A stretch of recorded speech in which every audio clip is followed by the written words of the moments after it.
Section 15. Yudhishthira said, O illustrious Vasudeva of mighty arms, tell thou in detail of the death of the Lord of Saubha.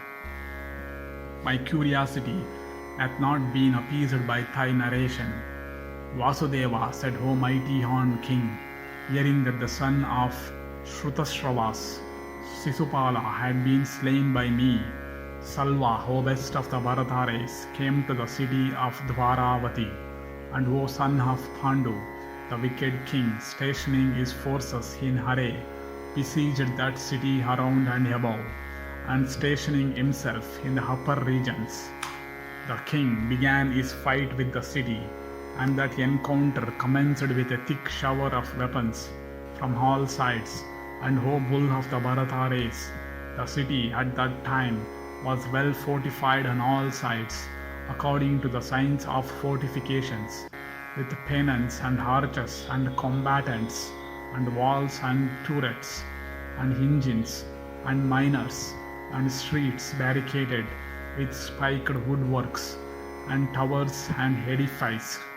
with gateways well filled with provisions and offensive weapons, and engines for hurling burning brands and fires, and vessels of deerskins for carrying water, and trumpets, tabors and drums, lances and forks, and satagnis, and plowshares, rockets,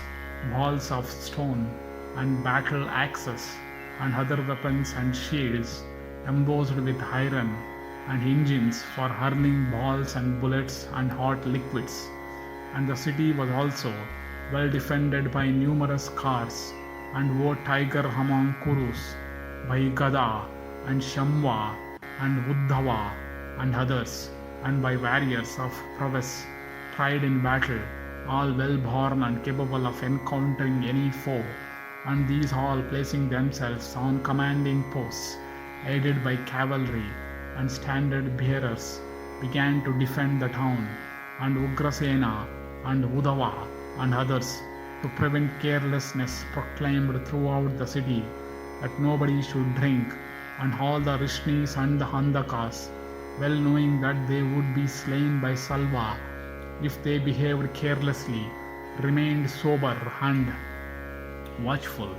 And the police soon drove out of the city all mimes and dancers and singers of the Anartha country, and all the bridges over rivers were destroyed, and boats forbidden to ply, and the trenches around the city were spiked with poles at the bottom, and the land around the city for full 2 miles was rendered uneven, and holes and pits were dug thereon, and combustibles were secreted below the surface. Our fort, O sinless one, is naturally strong, and always well defended, and filled with all kinds of weapons, and in consequence of the preparations made, our city was more prepared than ever to meet the foe. And O chief of the Bharatas, in consequence of all this, the city looked like that of Indra himself.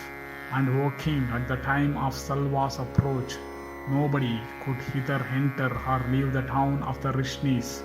and the Handakas without presenting the sign that had been agreed upon, and all the streets of the town and the open spaces were filled with numerous elephants and horses. And O thou of mighty arms, the combatants were all specially gratified with allowances and wages, and rations, and weapons and dresses, and amongst the combatants there was none who was not paid in gold, and none who was not paid at all, and none who was not somehow obliged, and none who was not of tried valor. And O thou of eyes like lotus leaves,